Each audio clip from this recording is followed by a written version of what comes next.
muy prolífico, tiene más de 70 papers publicados, libros, y además de todo eso, fue mi maestro, por lo cual para mí es un gran privilegio que esté hoy acá, así que le damos la bienvenida. Doctor, ¿cómo anda? Muy bien, María, muchas gracias. Voy a compartir mi screen, ¿cómo se llama? Pantalla. Espero que lo vean bien en este momento.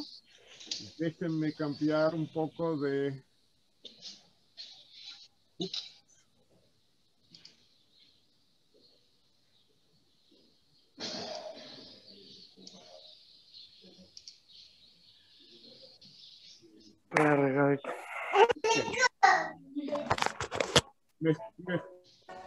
¿Me escuchan bien en este momento todos? ¿Me escuchan bien, María?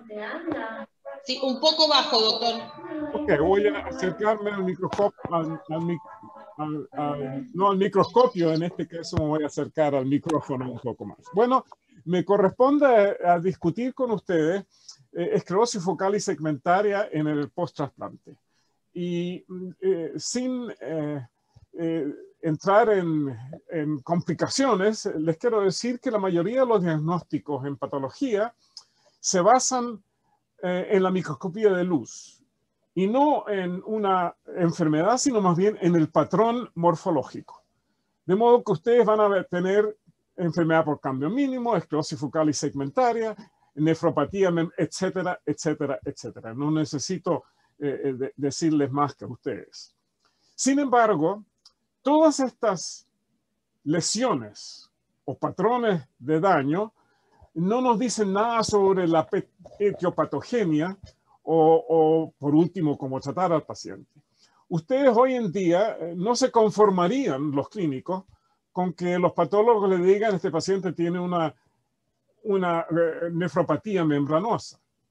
Ahora ustedes quieren saber cuál es el antígeno, que es el blanco de la autoinmunidad. Y aquí ustedes tienen las que actualmente se sabe. ¿Por qué es importante esto? Es importante el antígeno porque eventualmente vamos a tener, ojalá, terapias específicas para interrumpir la autoinmunidad.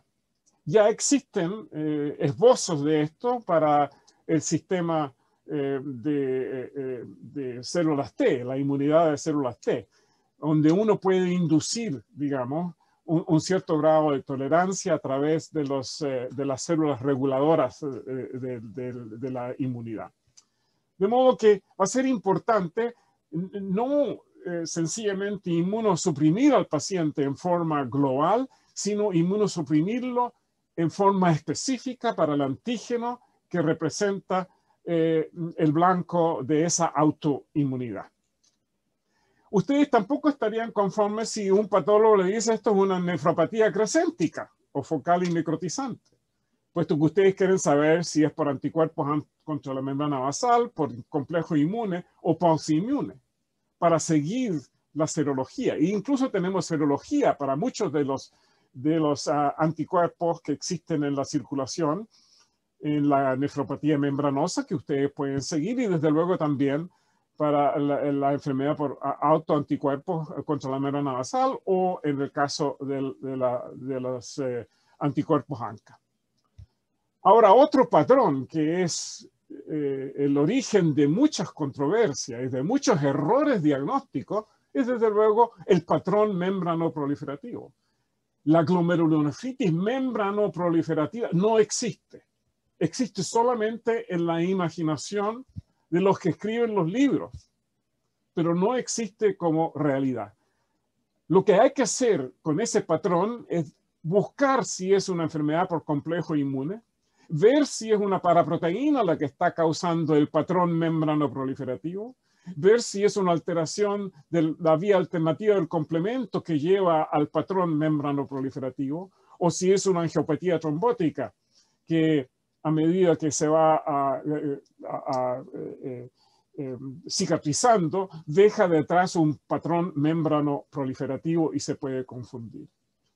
De modo que no es de esperar en forma distinta La glomerulosclerosis focal y segmentaria como tal no existe. No existe como enfermedad y por consiguiente yo les sugiero no usar esa palabra, ese término sin un adjetivo, sin una clarificación qué forma de esclerosis focal y segmentaria estamos viviendo. Aquí ustedes tienen un ejemplo clásico de una esclerosis focal y segmentaria. Es focal porque no todos los glomérulos están afectados, es segmentaria porque ustedes la ven aquí, es segmentaria, tiene yanilización, tiene adherencia al ovillo, en fin, es una esclerosis focal y segmentaria. El patrón, esto no quiere decir que la paciente tiene una enfermedad bien definida a través de este patrón. El patrón no dice más que hay una insuficiencia podocitaria, aquí un déficit podocitario que lleva a esta cicatrización. El daño es del podocito, una célula clave en la función y en la estructura del glomérulo. Y por consiguiente, cuando el daño es de la pared capilar, es a nivel del podocito, la expresión de esa insuficiencia podocitaria, de esa falla podocitaria va a ser proteinuria. Por otro lado, cuando el daño es al lado del endotelio, el endotelio reacciona con una inflamación o, si la lesión es más letal, con una trombosis intravascular, una angiopatía trombótica.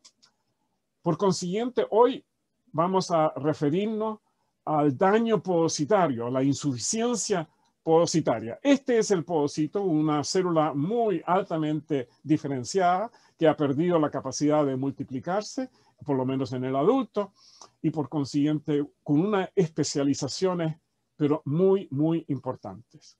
Y por consiguiente, cuando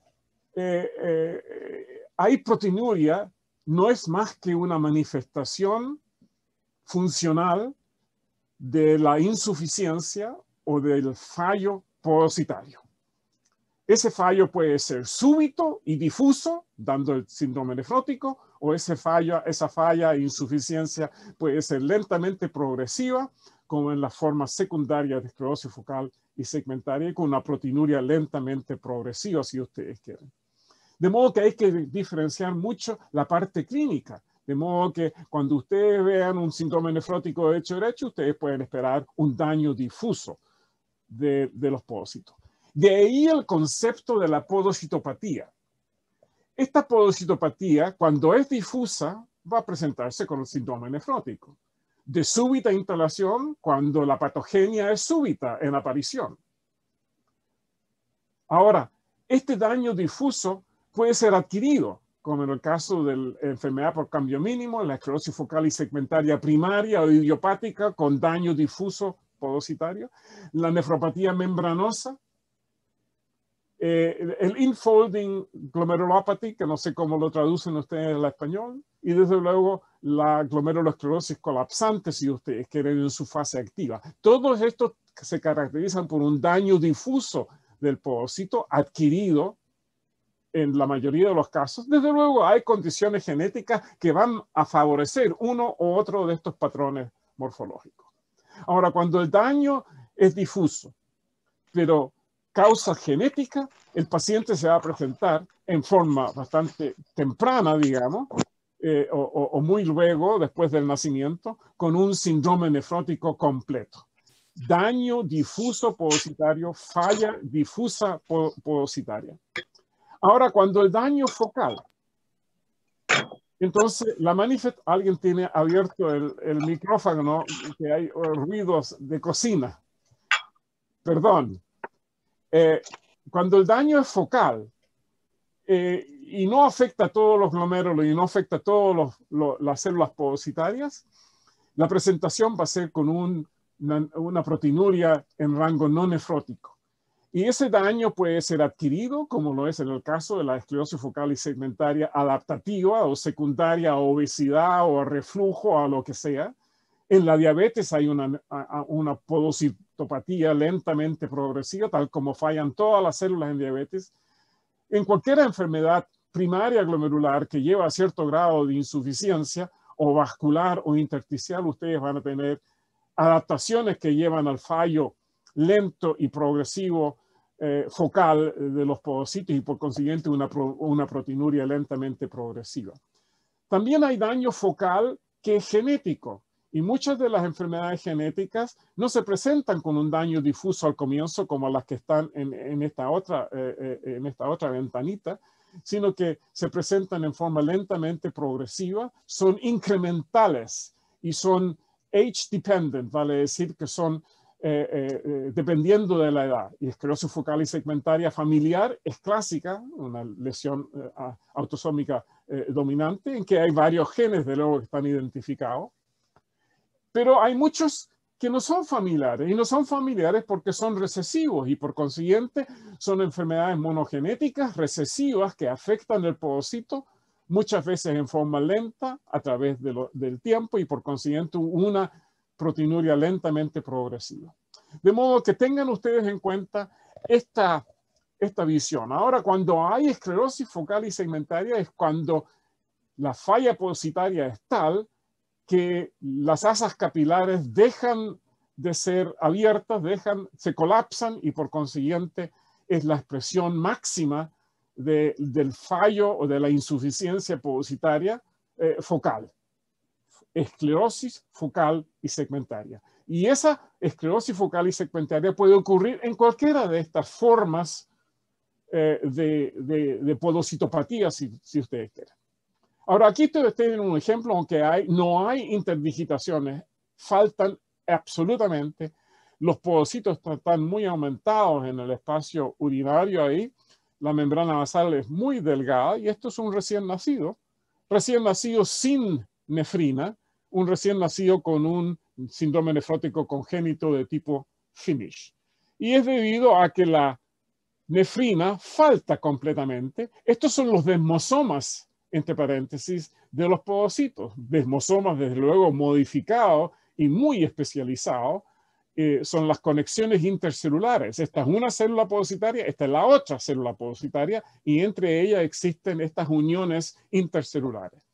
Cuando la nefrina, una de las proteínas expresadas en falla, desde luego hay una falla inicial completa de todos los podocitos y por consiguiente un síndrome nefrótico hecho y derecho. Ahora, estos pacientes cuando se trasplantan van a desarrollar anticuerpos contra la nefrina que la desconocen como proteína propia y por consiguiente un paciente de este tipo trasplantado puede desarrollar no una enfermedad recurrente, puesto que el riñón donante no lleva a esa enfermedad, pero va a tener una proteinuria en el post-trasplante que es debido a un anticuerpo contra la nefrina, o si el daño es de la podocina, un anticuerpo contra la podocina que lleva a la proteinuria post-trasplante, no por enfermedad recurrente, sino por efecto de respuesta alogenéica al antígeno que esos pacientes desconocen.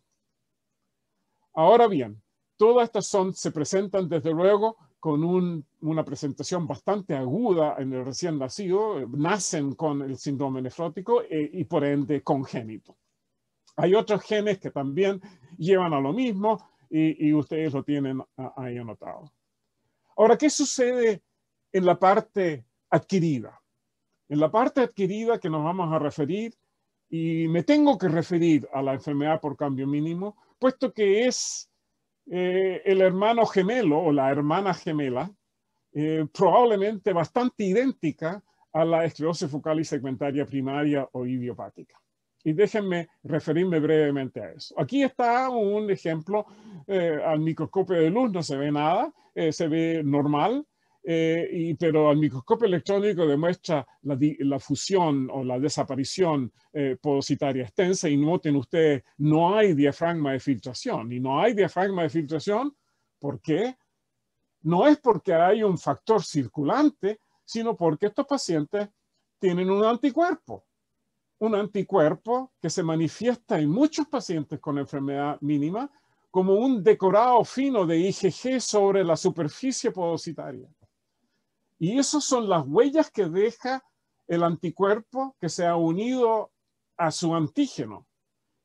Y la doctora Waynes, en el grupo nuestro, se ha dedicado a descubrir cuál es la causa de este decorado fino en la enfermedad mínima, por IgG y encontró que estos pacientes tienen anticuerpos antinefrina.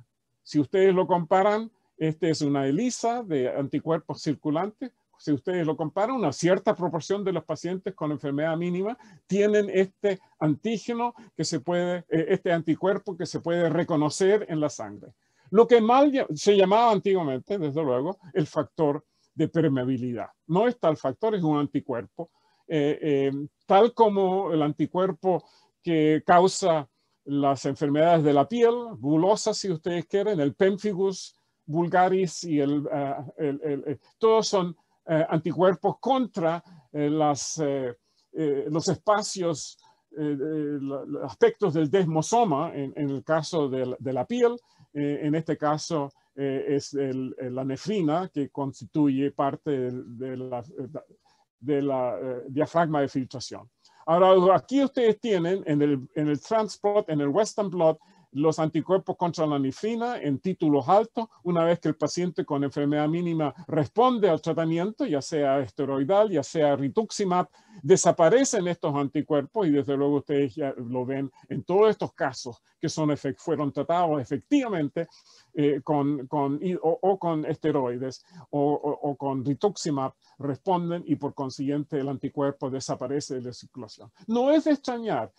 Hay muchos estudios experimentales con anticuerpos contra la nefrina en distintos animales que han demostrado el desarrollo de proteinuria y el desarrollo de lesiones que simulan la enfermedad por cambio mínimo. Aquí ustedes ven en un caso positivo antinefrina, 2 asas o 3 asas capilares donde hay correspondencia entre la IgG pegada al antígeno y la nefrina en rojo. Todo lo que ven ustedes en amarillo es donde coincide focalmente las dos proteínas. Aquí ustedes tienen una enfermedad de cambio mínimo en que no hay anticuerpos contra nefrina. Probablemente otro antígeno es el blanco en ese caso, pero ustedes ven aquí que no hay ningunos puntos amarillos, puesto que el antígeno, la nefrina y la IgG no corresponden al mismo sitio. De modo que aquí está nuevamente la antinefrina, los títulos de antinefrina y pacientes sin lesiones, sin enfermedad mínima.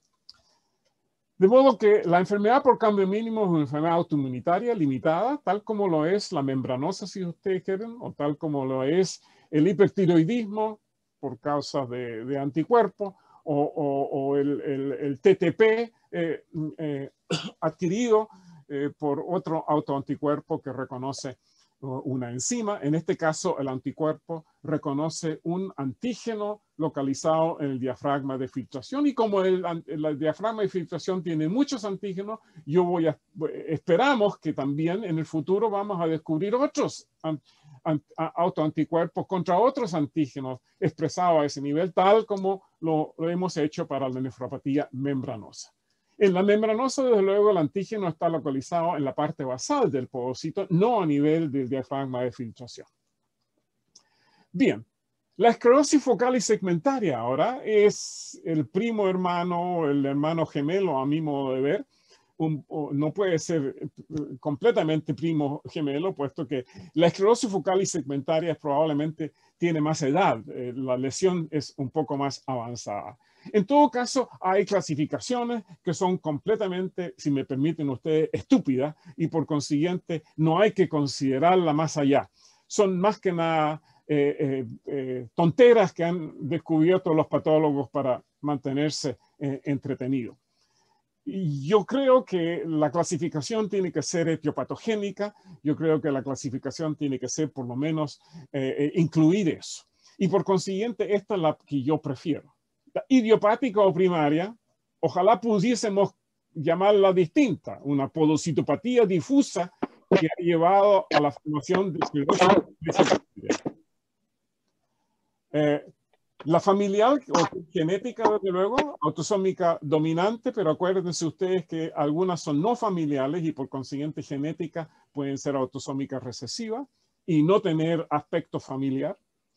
La secundaria adaptativa, que es lo más importante y diferencial la de la primaria, y terceramente, una esclerosis cicatricial, digamos, después de una inflamación aguda del glomérulo, como lo son las crescénticas o las focales necrotizantes, que llevan a una...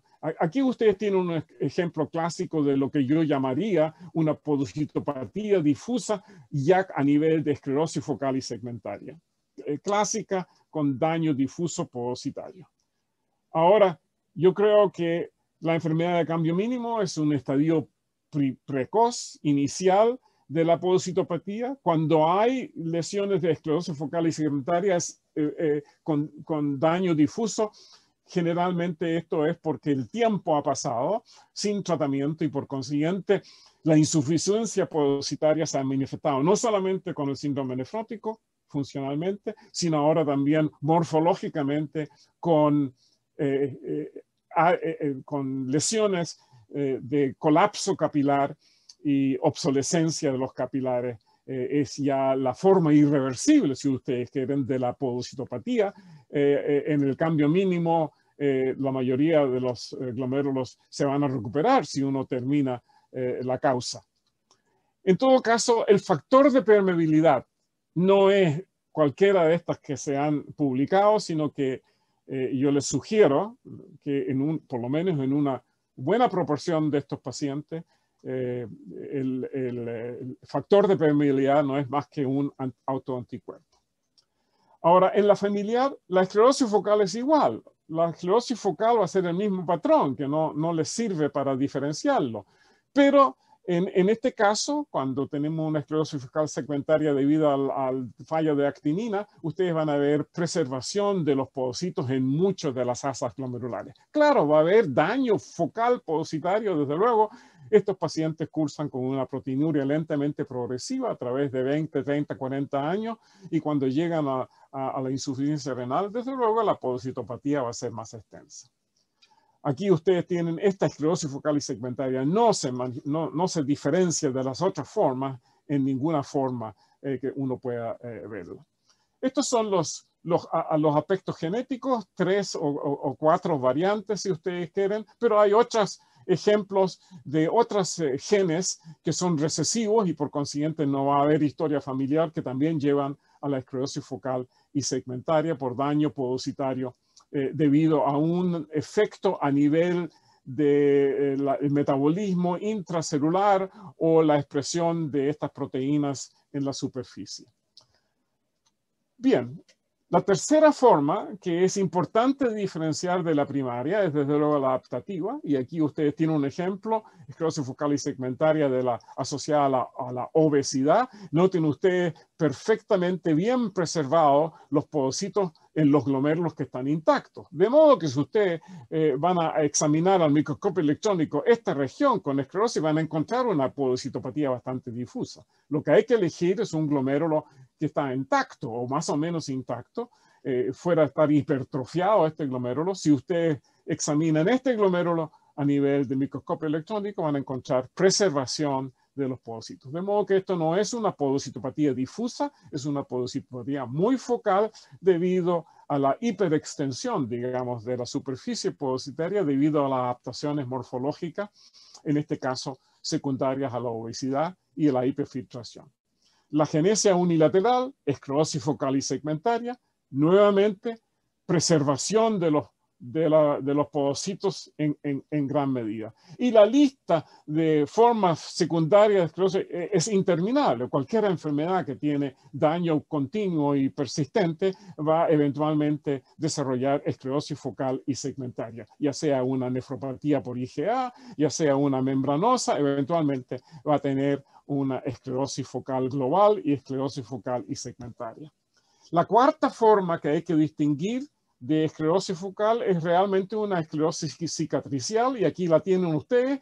Tiene más bien colágeno de cicatrización que no se tiñe con el PAS tan intensamente como la membrana basal colapsada acá, de modo que este colágeno de tipo 3 y de tipo 1 cicatricial resulta de una inflamación aguda, una necrotizante o crescéntica que cuando mejora o cicatriza lleva a este tipo de esclerosis cicatricial focal y segmentaria, que no hay que confundirla, con las otras formas y porque tiene un tratamiento completamente distinto. En este caso, ustedes tienen que buscar si el paciente tiene un ANCA o una IgA o cualquier lesión o cualquier enfermedad que lleve a una glomerulitis en un pasado reciente. Esclerosis, ahora veamos la recurrencia. La esclerosis focal y segmentaria, desde luego, es uno de los diagnósticos mayores, si ustedes quieren, de recurrencia en el trasplante. No olviden que hay muchas otras enfermedades que recurren también. Ahora, la prevalencia se desconoce. Desafortunadamente, muchos pacientes no sabemos cuál es la enfermedad nativa y por consiguiente no sabemos si lo que está recurriendo como proteinuria es la enfermedad nativa del riñón nativo. Muchos pacientes que desarrollan este proceso con falla del trasplante, uno no puede precisar el mecanismo exactamente. Ahora, cuando cuando una biopsia renal del trasplante se ejecuta, muchas veces uno no busca la inmunofluorescencia y la microscopía electrónica y por consiguiente todo esto no queda bien definido porque no se busca bien. Y en la ausencia de un síntomas o síndrome bien definido, muchas veces se encuentran con algo incidental y por consiguiente se desconoce realmente cómo estos procesos pueden recurrir. Ahora, la recurrencia en el trasplante figura como una de las 3 causas principales de la pérdida del trasplante, desde luego, y esto incluye todas las enfermedades recurrentes y muchas de las enfermedades del riñón nativo, desde luego, son recurrentes, tenemos que tener en cuenta eso. Les voy a mostrar un caso aquí de una mujer de 47 años, que es un tercer trasplante. Se sospecha que su enfermedad primaria era una esclerosis focal y segmentaria primaria. No los quiero aburrir con los detalles, pero en todo caso, esta paciente se hizo una plasmaferesis anterior y se habían planeado 4 más plasmaferesis después del trasplante. En el postoperatorio ustedes pueden ver que la creatinina no mejora mucho. Y esto no es de extrañar, puesto que la enfermedad primitiva, la enfermedad de cambio mínimo o la esclerosis focal y segmentaria primaria muchas veces se presenta con una insuficiencia renal importante. De modo que el daño podocitario difuso contribuye a esta falla de filtración glomerular en muchos pacientes en el riñón nativo y desde luego es de esperar también en el riñón de trasplante. Esta paciente se trasplantó, se biopsió, y aquí ustedes tienen la biopsia. La biopsia muestra desde luego daños tubulares difusos, con aplanamiento del epitelio, que es muy sugerente de un daño tubular agudo, con necrosis. Aquí ustedes tienen 2 glomérulos perfectamente intactos, pero con el daño tubular agudo, con remanentes de la necrosis tubular aguda que esta paciente sufrió. Aquí ustedes tienen en la hematoxilina eosina la necrosis tubular aguda. Sin embargo, noten ustedes el decorado fino de IgG que hay en el espacio urinario decorando los podocitos, suponemos que están ahí. Claramente lo que vemos nosotros en cierto número de pacientes con enfermedad primaria, ya sea minimal change disease. El C3 es mínimo, como ustedes ven, desde luego el C4d es un trasplante completamente negativo. Y aquí ustedes tienen, ya a los pocos días hay completa fusión de los podocitos con microvellosidades en la superficie, todo difuso, un daño difuso en algunas partes, incluso los podocitos se han desprendido de la superficie de la membrana basal. Aquí ustedes a mayor aumento, un asa capilar con daño absolutamente difuso. Desde luego una enfermedad recurrente. Y aquí ustedes tienen, esta paciente no mejoró, persistió el decorado fino de los podocitos, persistió el daño a pesar de la plasmaferesis y del rituximab que se instituyó. La proteinuria nunca bajó a mucho menos de 10 gramos, salvo en algunos episodios que puede estar relacionado a la función de filtración. En fin, esta paciente tenía el anticuerpo con los anticuerpos contra nefrina, tal como lo vemos en los ciertos pacientes con enfermedad mínima. Aquí ustedes tienen otro ejemplo en un paciente que no mejora después de tratamiento, incluso desarrolla lesiones colapsantes, si ustedes quieren, en este caso post-trasplante. Nuevamente, paciente con fibrina.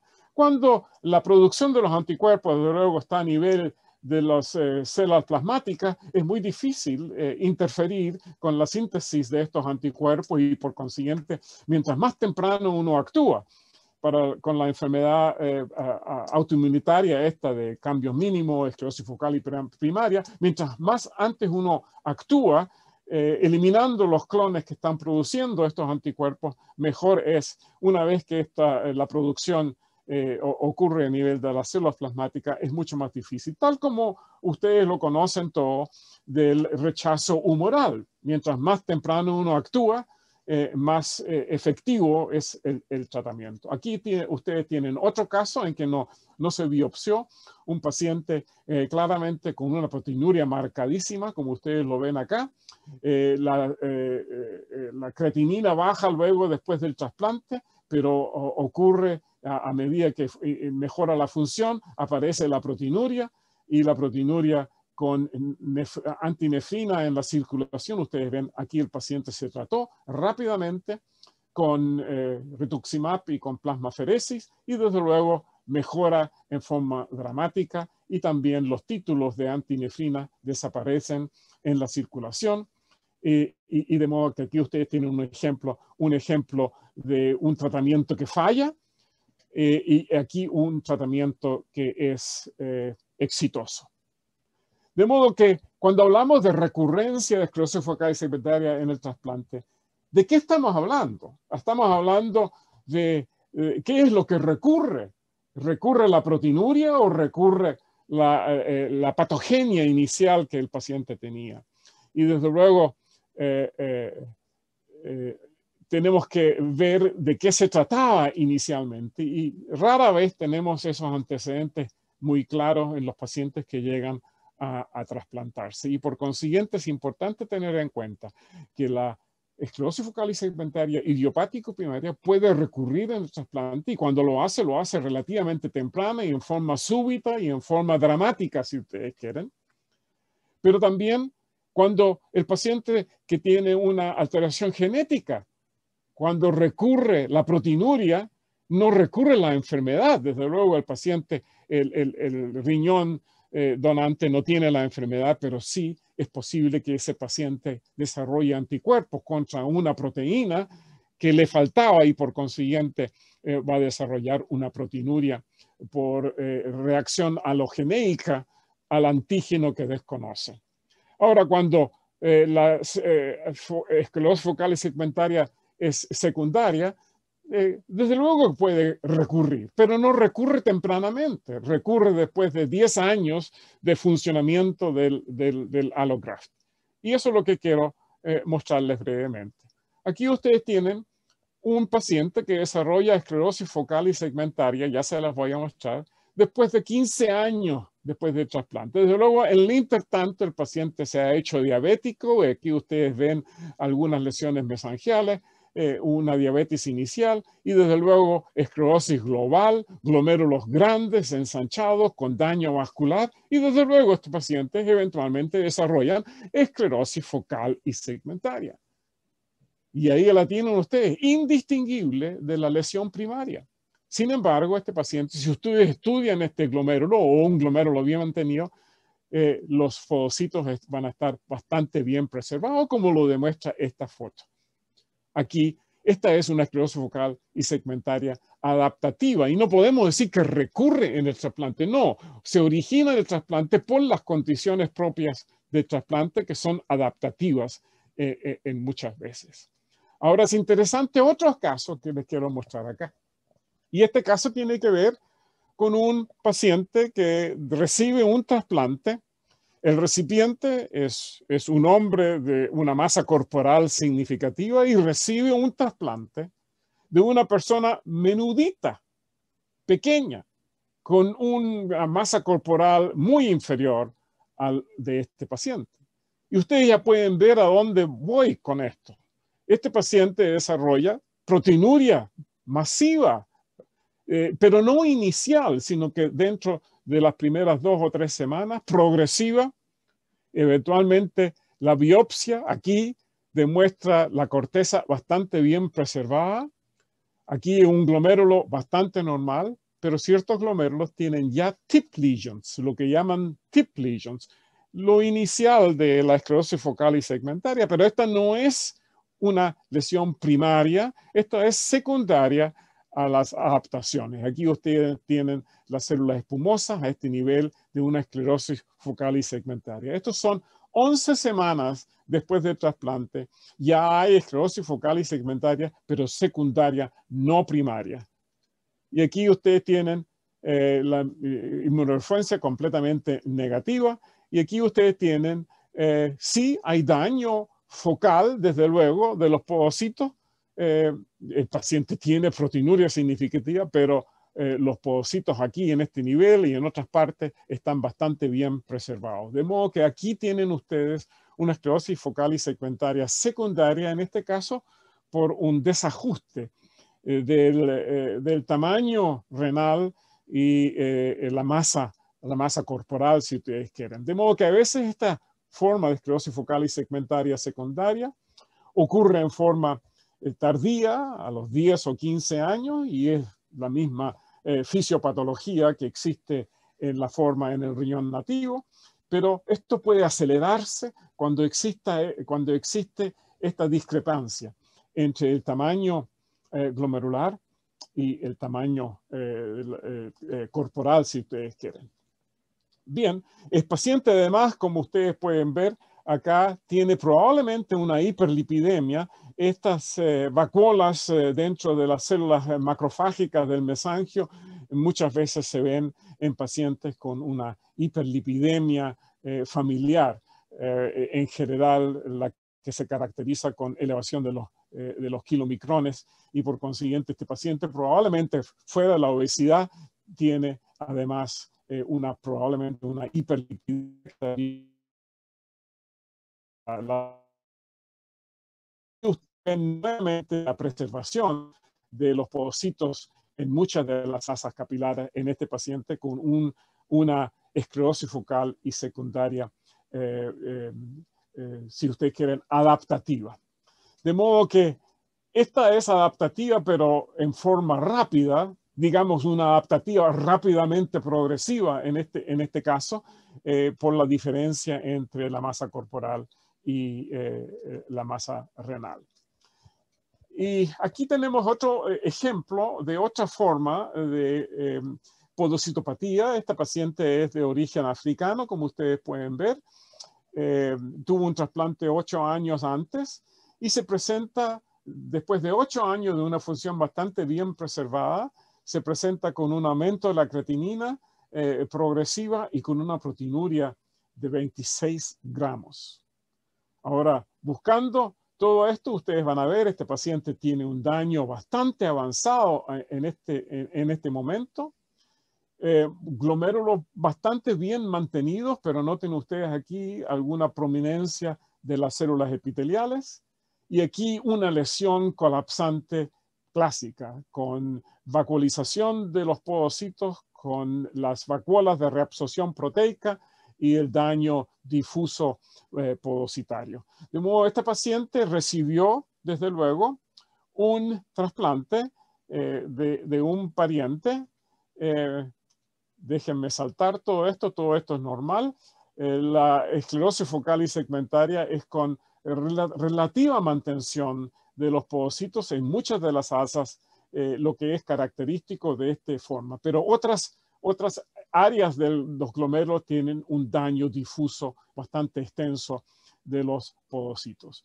Se pesquisó que este paciente, el donante, era heterocigoto para 2 alteraciones de la ApoL1, un paciente, un donante africano, desde luego, y se recurrió esta enfermedad, si ustedes quieren, en el trasplante, pero probablemente debido al defecto en el riñón donado y no necesariamente en el recipiente. Y aquí ustedes tienen algunos estudios iniciales, estos son antiguos, yo tengo que revisar esto porque hay estudios más recientes en que uno puede demostrar que el riesgo de falla del trasplante va con el riñón, si ustedes quieren, del donante y no con el riñón o del recipiente, si ustedes quieren. De modo que esta es una vulnerabilidad en el riñón de los pacientes con ancestros africanos, especialmente los portadores homocigóticos o heterocigóticos compuestos de estas variantes de la ApoL1. De modo que cuando hablamos de lesiones recurrentes en el trasplante, ¿qué tenemos que preguntarnos en primer lugar? ¿Qué es lo que está recurriendo? Si es la proteinuria o la enfermedad de base, la patogenia de la enfermedad de base. La proteinuria puede recurrir en muchos pacientes lentamente por cualquier motivo y por consiguiente hay que precisar exactamente de lo que uno está hablando. Y más importante que otra cosa es precisar si el paciente en su riñón inicial tuvo una lesión idiopática, una podocitopatía difusa idiopática o una lesión secundaria o por último una lesión familiar. Y todos estos son aspectos que son importantes de considerar cuando uno ve un paciente con proteinuria en el post-trasplante y especialmente cuando uno ve esclerosis focal y segmentaria. De modo que en resumen, la incidencia está descrita en distintas formas. Yo no quiero aburrirlos con estos detalles, puesto que es muy relativo y puesto que muchas veces no se distingue una forma, los trabajos no distinguen, no diferencian entre las distintas formas de esclerosis focal y segmentaria. Es importante y sería ideal de tener pesquisas genéticas en estos pacientes antes de ser trasplantados para ver de qué se trata. ¿Se trata de una lesión genética o una enfermedad de tipo genético o se trata de una enfermedad de tipo adquirido? Es importante reconocer que los mal llamados factores circulantes de permeabilidad, que a mi modo de ver las cosas en este momento son autoanticuerpos contra elementos de la diafragma de filtración del podocito. Nosotros hemos demostrado esto para la nefrina. Es posible que hayan otros autoanticuerpos en otros pacientes con enfermedad mínima o con enfermedad difusa podocitaria con esclerosis focal y segmentaria que tengan anticuerpos circulantes, estén dirigidos a otros antígenos también de esta zona tan crítica para la función del podocito. La proteinuria debería buscarse a diario en los pacientes post-trasplantados en que se sospecha una recurrencia y desde luego después periódicamente, puesto que si bien la mayoría de los pacientes con enfermedad recurrente de esclerosis focal y segmentaria primaria se van a manifestar en los primeros días o semanas del trasplante, es posible que en algunas situaciones esto dure o demore un poco más y se presenten un poco más tardíamente. De modo que es importante buscar esto. Yo creo que en el futuro vamos a tener esta herramienta del ELISA para estos anticuerpos, pero tal como sucede en la nefropatía membranosa, van a haber otros antígenos que se van a descubrir que van a ser el blanco de estas enfermedades. Ahora el tratamiento lo van a discutir, lo van a escuchar más adelante. De modo que esto es lo que yo tengo que aportar para este foro educacional. Muchas gracias. Doctor, muchas gracias por la genial conferencia, muy claro y didáctico, como siempre. Para todos la audiencia ansiosa que está mandando preguntas sin parar por el chat, les quiero decir que vamos a escuchar a la doctora Imperiali ahora y después vamos a hacer todas las preguntas al final. ¿Puede ser? Vamos entonces inmediatamente a presentar a la doctora Nora Imperiali. Ella es médica del servicio de nefrología del Hospital Italiano de Buenos Aires y es la jefa del servicio de trasplante renal. Así que le damos la bienvenida, ya es una conocida por todos, la mayoría de la audiencia, así que Nora, muchas gracias por aceptar la invitación y te escuchamos. Bueno, buenas tardes, muchísimas gracias por la invitación. Para mí es un honor. Y bueno, vamos a tratar de hablar de la terapéutica de la esclerosis focal segmentaria en el receptor de trasplante renal.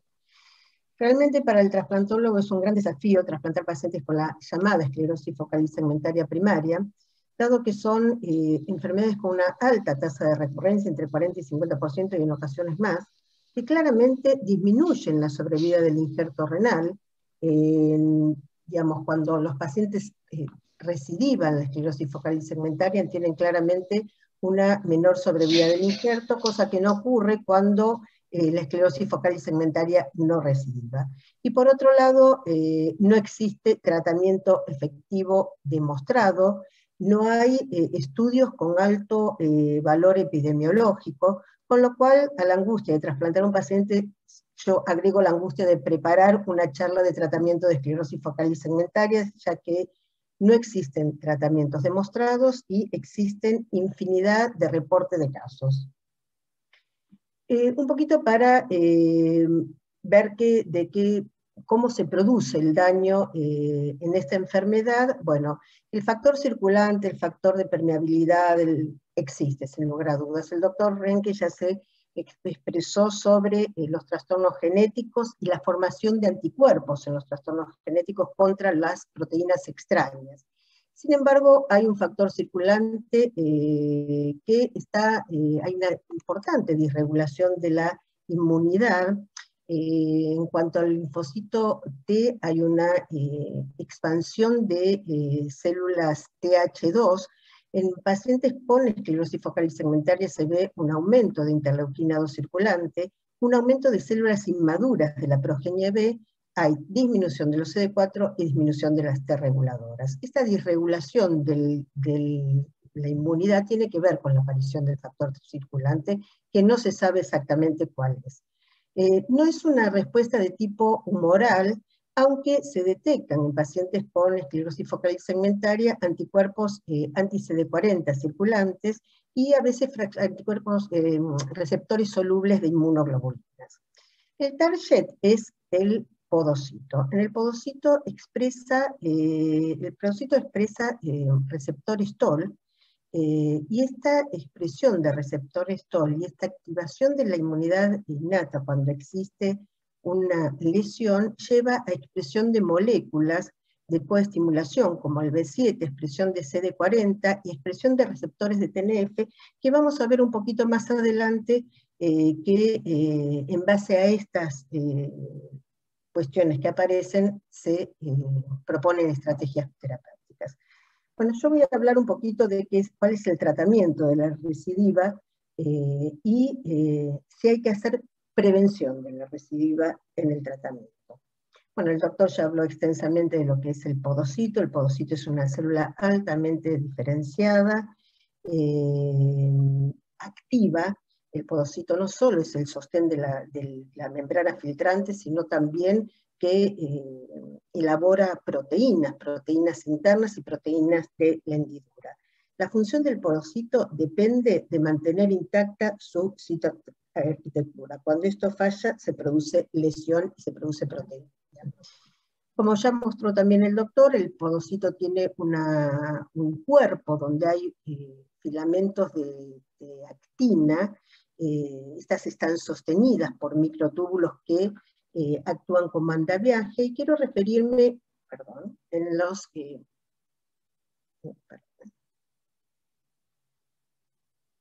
los filamentos de actina que están adheridos por una proteína de unión llamada sinaptopodina, que después vamos a ver qué implica. El podocito tiene una membrana de anclaje a la membrana basal glomerular, que también es el target de muchas injurias que sufren. y también tiene membrana de anclaje a la hendidura. Cuando hay una injuria se alteran las señales intracelulares, tiene señales de calcio, tiene señales GTPasa, hay alteración de la adhesión de la membrana basal glomerular, disrupción del diafragma de la hendidura, reorganización de la actina, pérdida de polaridad, y se produce la proteinuria y la falla renal. Dicho esto, podríamos decir que las terapéuticas que se proponen para la esclerosis focal y segmentaria que recurren al trasplante, podemos decir que hay terapias de remoción, drogas inmunosupresoras, anticuerpos monoclonales, galactosa. No me voy a referir a la inhibición del RAS y la restricción de la dieta, o sea, las medidas de mantenimiento. Vamos a comenzar con las terapias de remoción. Si bien están propuestas inmunoabsorción, esto teniendo en cuenta que quizás el factor circulante se asocia a una inmunoglobulina, y esta puede ser absorbida por membranas tipo la proteína A del estafilococo u otro tipo de membranas. Hay escasos trabajos que demuestran buenos resultados con inmunoabsorción. También hay trabajos que hablan de la féresis de LDL, se postula que en el síndrome nefrótico habría un factor lipofílico que produce es patogénico para la membrana basal del podocito. De todas maneras, la terapia que se usa es la plasmaféresis. La plasmaféresis, que debe ser iniciada precozmente al diagnóstico de la recidiva, o puede instaurarse en forma preventiva, antes de que la recidiva ocurra. Se hacen con recambios de 1,5 a 2 volúmenes plasmáticos, depende de la superficie corporal del paciente. Se reemplaza con albúmina, salvo que estemos en periodos posoperatorios inmediatos, que quizás conviene agregar algo de plasma para aportar factores de coagulación. Hay esquemas en días continuos, esquemas en días alternos, y la duración es variable. Puede ser de 10 plasmaféresis, 5 plasmaféresis, hasta 200, hasta 9 meses con plasmaféresis. Hay pacientes que se hacen dependientes de la plasmaféresis. Bueno, el factor circulante, la racionalidad de utilizar plasmaféresis o medidas de remoción es el factor circulante, digamos. Esta es una fotografía donde se ve que ocurre con el podocito cuando es expuesto a una recidiva de la esclerosis focal segmentaria, y como luego del tratamiento con plasmaféresis se reconstituye el podocito. Hay otros reportes interesantes, como por ejemplo un riñón que falla en un paciente con una recidiva de esclerosis focal y segmentaria, que se implanta en otro paciente y desaparece la proteinuria que aparece en los recién nacidos de madres portadoras de esclerosis focal y segmentaria con proteinuria. O sea que el factor circulante existe, no se sabe exactamente qué es, cuál es, pero existe. Hay numerosos trabajos que hablan de la plasmaféresis, y yo quiero mostrar este review sistemático en el que se incluyen 423 pacientes, con un número de plasmaféresis variable entre 1 a 200. No es un tratamiento aislado, la plasmaféresis se acompañó en un 99% de pacientes que recibieron corticoides, 10% de los pacientes recibieron rituximab, y en este paciente se observa que hay una remisión del 74%, en ciertos casos completa y en otros casos parcial. Lógicamente, la evolución cuando hay recidiva hacia la enfermedad renal crónica es elevada. Cuando ellos ven qué pasa con los pacientes que tuvieron remisión, que los que no tuvieron, vieron que la proteinuria al momento de la recidiva, la magnitud de la proteinuria era un predictor de no respuesta. El tiempo más alejado de la recidiva en días también, digamos, son en general recidivas muy precoces. El tiempo más alejado en días también es un factor predictivo, y bueno, como decía, la insuficiencia renal. Cuando ellos hacen el análisis multivariado para ver cuáles son los factores que inciden en la remisión, aparte, bueno, del sexo, este es un dato que yo quiero remarcar, es la precocidad en el tratamiento. Cuando el tratamiento se instala tempranamente, tiene muchas más posibilidades de remisión que de no remitir. Este es otro review donde se analizan 147 pacientes, La remisión es alrededor del 50-70%. Yo no veo la parte superior de la pantalla, no sé cómo. A ver. En esto, bueno, se ve que es precoz la recidiva en todos los pacientes. No fueron tratamientos solos con plasmaféresis, sino que se acompañó en casos de ciclofosfamida, en otros casos de altas dosis de ciclosporina, en otros casos con rituximab. Quería hablar un poquito de la racionalidad del uso de la plasmaféresis preventiva aislada o con otras medicaciones. Cuando uno piensa en la alta tasa de recidiva, el difícil diagnóstico de la misma, todas las recomendaciones hablan de la medición de la proteinuria temprana en el trasplante. El riñón trasplantado frecuentemente tiene proteinuria, es muy difícil evaluar la proteinuria precoz, es el riñón sometido a la injuria de la isquemia, a la injuria de la reperfusión. Entonces es difícil el diagnóstico. El diagnóstico anatomopatológico puede ser retardado para que aparezca el foco de esclerosis que ponga el sello. Pueden pasar muchos días y uno puede retrasar el tratamiento. Y en todos los trabajos muestran el beneficio en instaurar el tratamiento precozmente para lograr la remisión. En cuanto al uso preventivo de la plasmaféresis, hay trabajos que muestran resultados negativos. Este es un trabajo interesante, pero son, como ven, muy poquitos pacientes, 10 pacientes con alto riesgo de recurrencia. Es muy importante establecer el riesgo de recurrencia que tiene el paciente, dado por las características de la enfermedad en su riñón nativo. El tiempo de evolución hacia la enfermedad renal son factores fundamentales. La recurrencia en un trasplante previo cataloga al paciente como de alto riesgo. Bueno, en este trabajo chico, como les digo, 10 pacientes, a 5 se les hizo tratamiento preventivo, a 5 no, y bueno, los 5 que recibieron tratamiento preventivo no tuvieron recurrencia, y nosotros la recurrencia fue 60%. Es débil toda la evidencia, sin embargo, en muchos algoritmos propuestos se propone hacer en pacientes de alto riesgo tratamientos preventivos. Indudablemente, cuando uno trata precozmente con plasmaféresis, la sobrevida del riñón trasplantado mejora. Esta es una sobrevida en un grupo control. Esta es la sobrevida de pacientes que recibieron plasmaféresis precozmente, y esta es la sobrevida de pacientes que no recibieron plasmaféresis o no fueron tratados.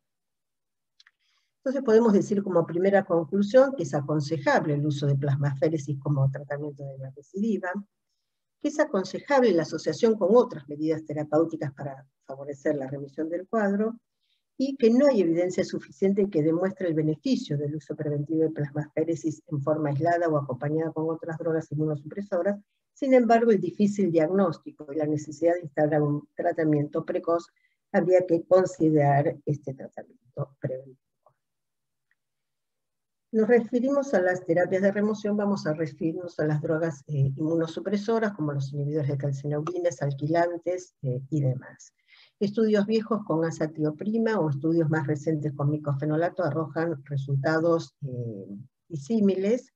La ciclofosfamida es una droga que se usó durante mucho tiempo.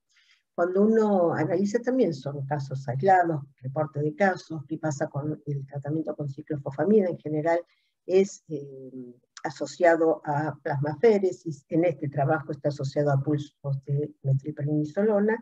Se usa en general ciclofosfamida 2 miligramos kilo día en por lo menos 2 meses. En estos pequeños trabajos la remisión es frecuente.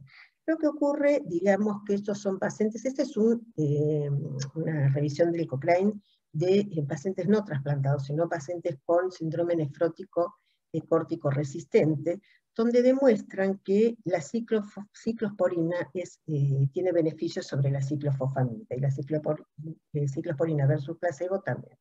La ciclofosfamida, estos son pacientes que llegan al trasplante en general con mucho tratamiento inmunosupresor recibido, porque se comportaron como resistentes, y la verdad que son pacientes jóvenes con mucha carga de inmunosupresión, y la ciclofosfamida tiene muchos efectos adversos fundamentalmente los efectos sobre la fertilidad, con lo cual uno no debería considerarla como de primera línea.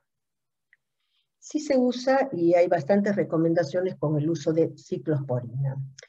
La ciclosporina, bueno, tiene acción sobre los linfocitos T, con lo cual, con lo que dijimos, podría actuar sobre la inmunidad sobre linfocitos T. Sin embargo, la ciclosporina y la mayoría de los inmunosupresores que se usan tienen resultados no por su acción exactamente inmunosupresora. Recuerdo cómo es el cuerpo del podocito y las fibras de actina que están organizadas, y que es fundamental la organización de las fibras de actina para mantener intacta la barrera podocitaria. Estas fibras de actina dijimos que tenían sitios de unión o proteínas de unión que se llaman sinaptopodina. La sinaptopodina, hay varios tipos de sinaptopodinas, con brazos largos, con brazos cortos. Tienen dos sitios de unión muy importantes. Uno es el sitio de unión a la proteína 14-13, 3-beta, y otro es el sitio de unión de catepsina. Digamos, esta es una marcación con sinaptopodina de los podocitos. Cuando uno ve la marcación con esta proteína de unión, se ve que es exactamente la misma marcación que la sinaptopodina. La sinaptopodina, para poder mantenerse y mantener intacto el citoesqueleto, recibe señales de la proteína quinasa y se fosforila. Esta fosforilación es la que permite a esta proteína de unión, a la sinaptopodina, la 14-3-3-beta, unirse a ella. Y esto mantiene el citoesqueleto indemne. Cuando existe una injuria del podocito, hay disregulación de señales de calcio, se activa la calcineurina, y la calcineurina desfosforila la sinaptopodina, desprendiéndola de esta proteína de unión y exponiendo la sinaptopodina a la acción de la catepsina con destrucción de los filamentos y destrucción de la arquitectura del podocito. Esta, digamos, la acción de la ciclosporina fundamentalmente se ejerce al inhibir la ciclosporina activada por la injuria e impedir que se degrade la sinaptopodina, y de esta manera mantener intacto los filamentos del citoesqueleto. Bueno, hay múltiples trabajos con ciclosporina. Este es un trabajo en chicos, muchos trabajos hay en niños, realmente es muy frecuente en adultos jóvenes, en niños y en adultos jóvenes, por eso la preocupación del cuánto de inmunosupresión que uno utiliza.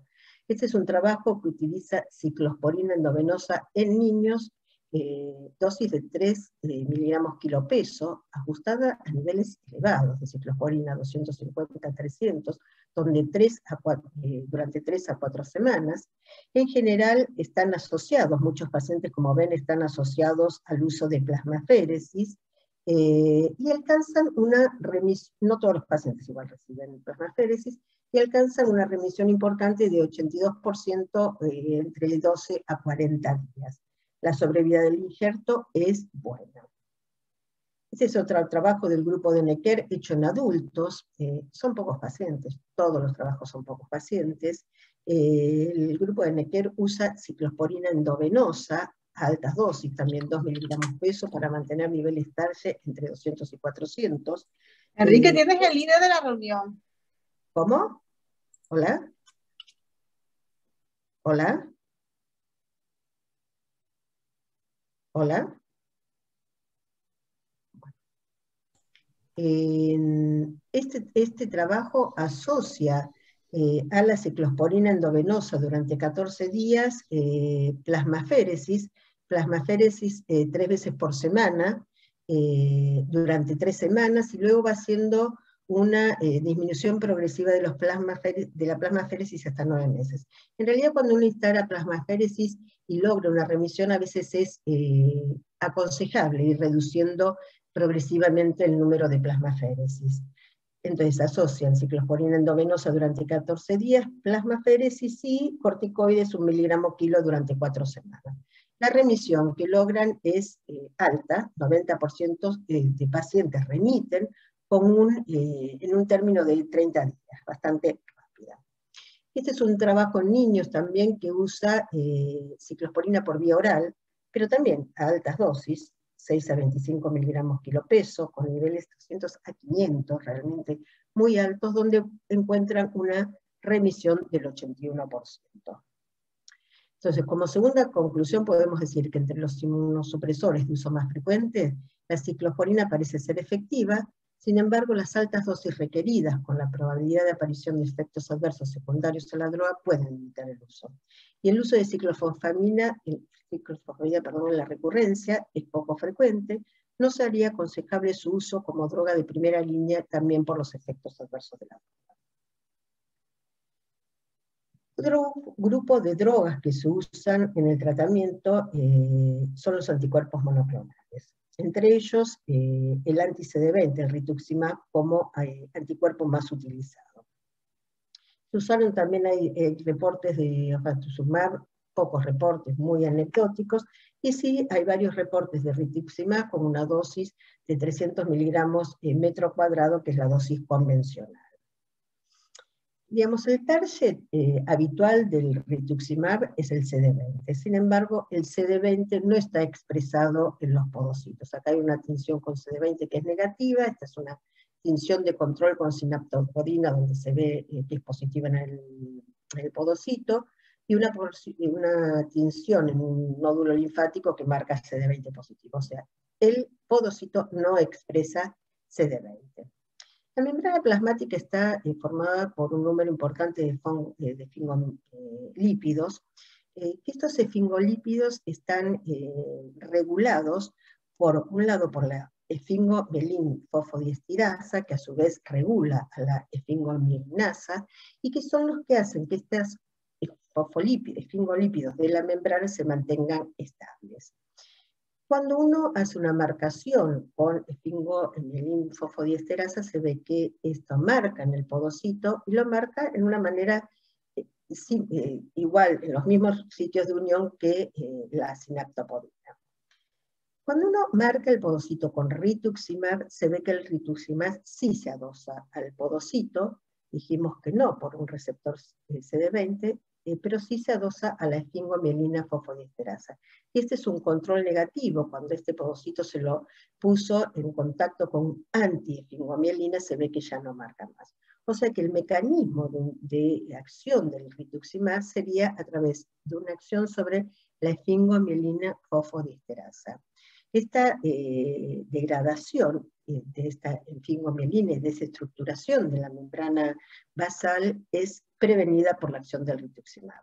Este es un trabajo donde se ve qué células marcan sinaptopodina y esfingomielina, y se ve que en los pacientes, esfingomielina fosfodiesterasa, perdón, en los pacientes que son recaedores no marca, y esta actividad se restaura cuando se pone en el medio rituximab. O sea que el rituximab previene la degradación de la esfingomielina fosfodiesterasa, pero también previene la disrupción de las fibras de los podocitos, de las fibras de actina. Acá se ve qué pasa con las fibras de actina en un paciente recaedor. Esta elevación en la disrupción de fibras de actina se correlaciona con la aparición de proteinuria, y se ve como el rituximab restaura la disrupción de las fibras de actina. O sea que tiene una acción uniéndose a la esfingomielina fosfodiesterasa, que por un lado preserva la membrana y por otro lado regula a la integrina, que es la que va a destruir las fibras elásticas del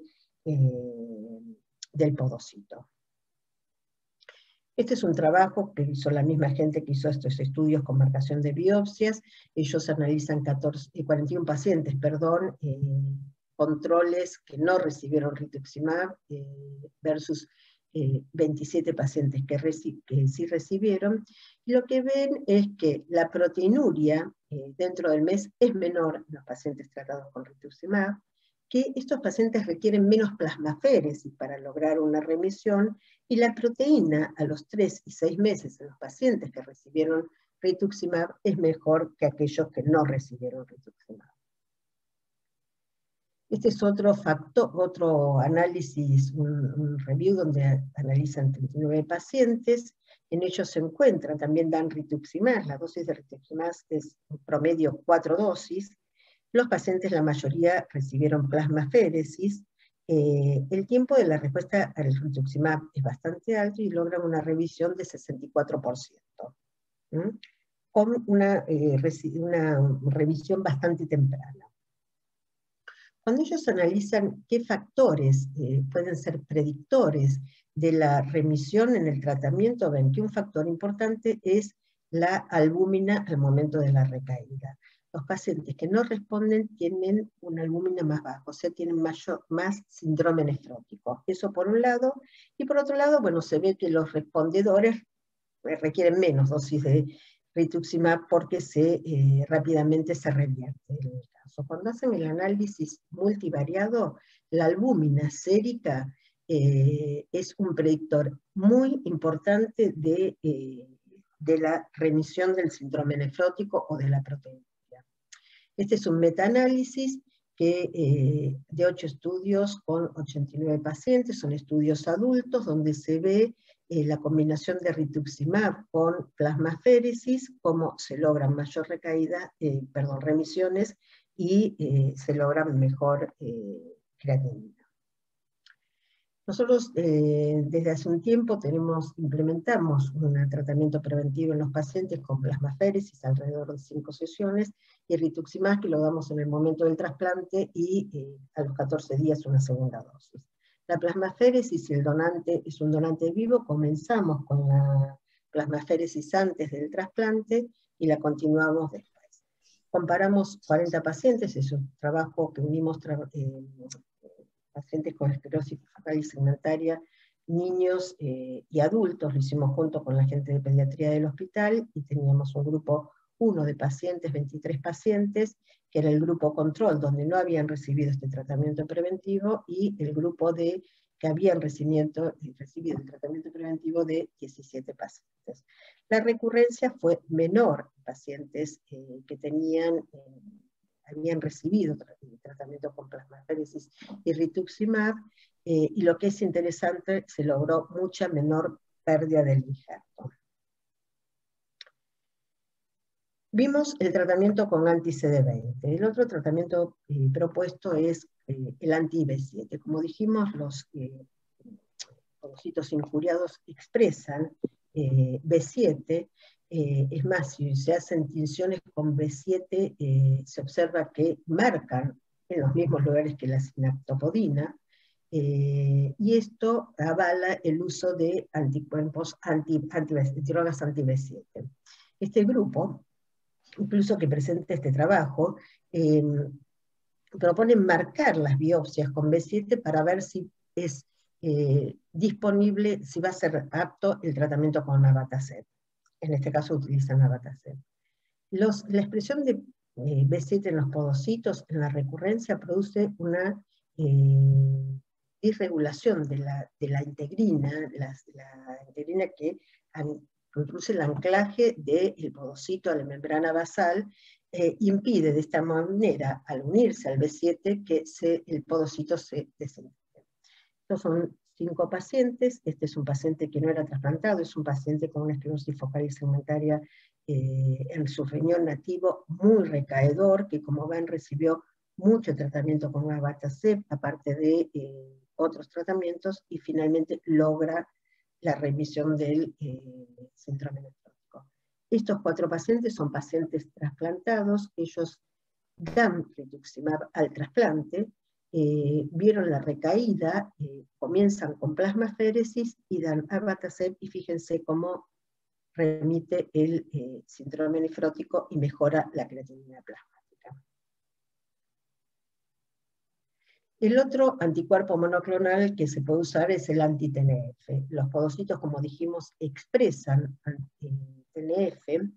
El TNF produce una activación de la beta-3 integrina, también estas proteínas de anclaje a la membrana basal glomerular, con un mecanismo semejante al que está postulado al SUPAR, digamos, los que sostienen que es el factor circulante existente. Esta activación de la beta-integrina, digamos, esta es una tinción normal, es una tinción de las fibras de actina, de las placas de adhesión. Lo que se observa cuando aparece el síndrome nefrótico es una desestructuración de las fibras de actina, una disminución del tamaño de las células y una desaparición de las placas de adhesión. Se ve que con el tratamiento anti-TNF, que es de manera dosis dependiente, progresivamente se va logrando la restitución de las fibras de actina y de las células adyacentes. Este es el trabajo, también son case report. Fíjense, este es un paciente que había sido trasplantado, que recibió ciclosporina, IVIC, ciclofosfamida, plasmaféresis, no remitía o remitía parcialmente y se le aplica infliximab, y en las próximas recaídas se le da otro anti-TNF, que fíjense, con la aplicación de los anti-TNF logra remitir el síndrome nefrótico.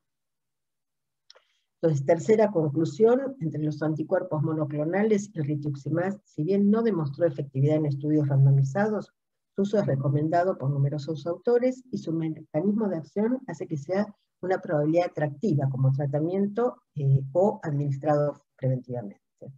El uso de anticuerpos monoclonales como anti-B7 o anti-TNF se reporta en un bajo número de pacientes, pero en casos de resistentes podría intentarse su uso.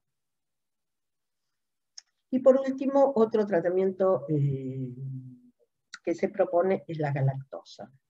El factor famoso de permeabilidad tendría un sitio de unión a la galactosa del glicocáliz que activa señales de transducción en el podocito, y el tratamiento con galactosa bloquearía estos sitios de unión impidiendo la interacción.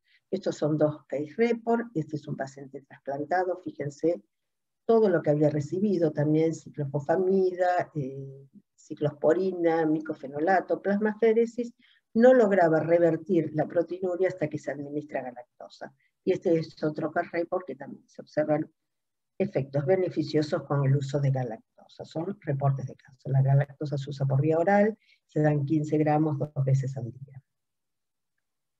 Pero con toda esta confusión de drogas, la multiplicidad de reportes de casos que hay en la literatura, y ninguno con una evidencia epidemiológica firme, bueno, hay esquemas propuestos por los diferentes autores. Las normas KDIGO proponen que se mida la proteinuria frecuentemente, diariamente, durante la primera semana, semanalmente durante 4 semanas, cada 3 meses en el primer año y luego anualmente. Lógicamente para una detección precoz de la proteinuria. Hay incluso centros que ponen como catéteres dentro del riñón trasplantado para medir la proteinuria. La proteinuria, como yo dije antes, es un poco falaz muchas veces. Las normas KDIGO reponen como tratamiento de la recurrencia la plasmaféresis, hacer una biopsia y tratar si se ven o cambios mínimos o esclerosis focal segmentaria. Que repito, el hallazgo de un foco de esclerosis en la biopsia generalmente es tardío, y el tratamiento tardío a veces tiene menos éxito. Este es otro algoritmo, también en niños. Ellos proponen, como muchos otros, determinar cuál es el riesgo del paciente para recaer en el síndrome nefrótico, teniendo en cuenta el síndrome nefrótico previo, la evolución a la enfermedad renal crónica, y categorizando a los pacientes como de alto riesgo, plantean si habría que hacer una intervención con plasmaféresis profiláctica o con algún tipo inmunosupresor previo al trasplante. En el momento que se trasplanta, si existe recurrencia, aconsejan plasmaféresis y abren la posibilidad de dar altas dosis de ciclosporina. Si no se encuentra una respuesta adecuada, ya pasar a las otras medidas terapéuticas como modificación de la inmunosupresión, rituximab, inhibidores de declarados. Este es un trabajo en adultos que también, digamos, ellos proponen, si hay un donante vivo, hacer tratamiento previo, con plasmaféresis o ciclosporina o corticoides. Realmente la literatura muestra todas las posibilidades posibles. Y si el donante es fallecido, hacer plasmaféresis en el momento del trasplante. Cuando se trasplante, si hay una recurrencia, aconsejan el uso de ciclosporina endovenosa para tener unos niveles TARGE de esos 250 a 300 miligramos. Y también cuando no hay respuesta adecuada, plantean el uso de rituximab, unos 6 dosis de ciclofosfamina y abren la puerta a la inmunoabsorción y otras drogas, otras terapéuticas más complicadas. El grupo de Necker, que utiliza este trabajo que mostré, este esquema que mostré con altas dosis de ciclosporina endovenosa, lo que aconsejan es un monitoreo diario, como dicen las normas CADIVO. En pacientes con alto riesgo de recidiva, dicen que uno debe plantearse la plasmaféresis preventiva, y en caso de recidiva, plasmaféresis de inmunoabsorción, ciclosporina endovenosa 14 días y corticoides en altas dosis. El agregar corticoides, que es prácticamente la regla en el síndrome nefrótico previo al trasplante, no todos los autores dan corticoides a altas dosis. Estos son pacientes que ya seguramente tuvieron un síndrome nefrótico córtico resistente y que ya están con corticoides por el trasplante. Entonces todos los trabajos no utilizan corticoides. Si no hay respuesta, aconsejan el uso de rituximab, 6 infusiones, y si no hay respuesta, el uso de galactosa o altos anticuerpos monoclonales. Como ven, más o menos los esquemas son todos los mismos, aunque tengan bajo nivel de evidencia. Es una encuesta que hizo la Sociedad Europea de Pediatría, que encuestó a 51 nefrólogos de 31 países, les hicieron un formulario estandarizado preguntando qué conducta tomaban. Reportaron 807 pacientes con esclerosis focal segmentaria, reportaron que tuvieron una recurrencia de la enfermedad del 30%. Acá están los datos que se obtuvieron de esas encuestas. Tenían una alta tasa de donantes vivos. El tratamiento inmunosupresor fue en general con inducción, sea con inhibidores de la interleuquina o timoglobulina. Todos tenían ciclosporina, todos usaban ciclosporina en el esquema de inmunosupresión.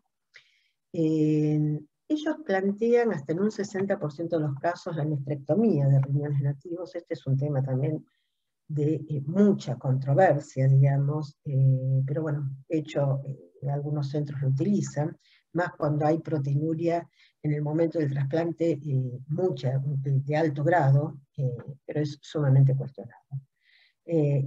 Tratamiento preventivo al trasplante lo hacían 34% de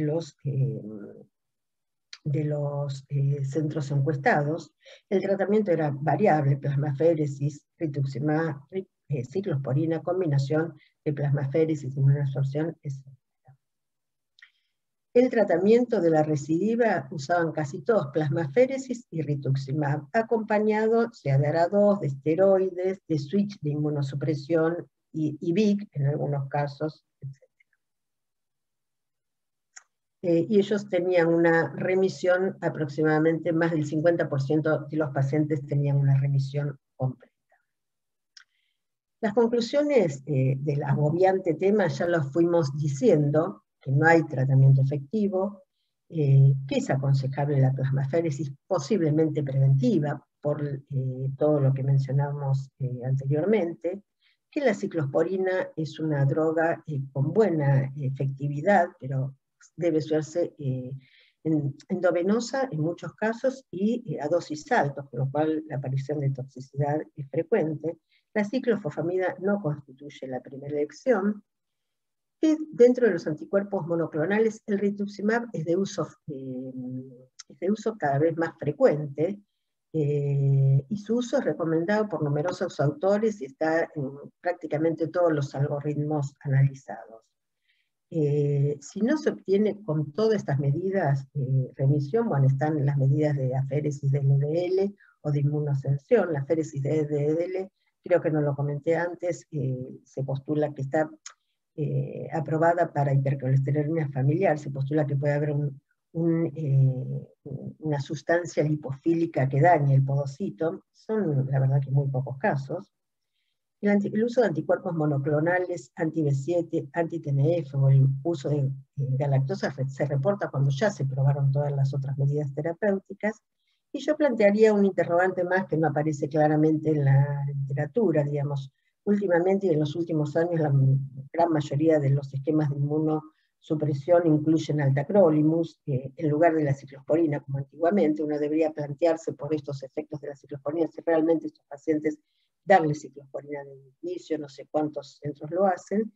Y lo otro, con la aparición reciente del Belatacept, un anti-B7 que es más potente todavía que el Abatacept, si uno a estos pacientes debería plantearse trasplantarlos con el uso de Belatacept. Muchas gracias. Bueno, muchas gracias, doctora Imperiali, por la excelente, minuciosa revisión de este tema. Muchísimas gracias. Y aprovechando que nuestros dos speakers son muy generosos y se van a quedar un rato más para responder las preguntas de ustedes, hay muchos que escribieron preguntas en el chat, pero me parece que es más dinámico si en forma respetuosa cada uno va desactivando su micrófono y hace una pregunta, se presenta, dice desde dónde trabajan y hacen una pregunta para el doctor Renke o la doctora Imperiali. Voy a empezar yo. Tengo el privilegio para preguntar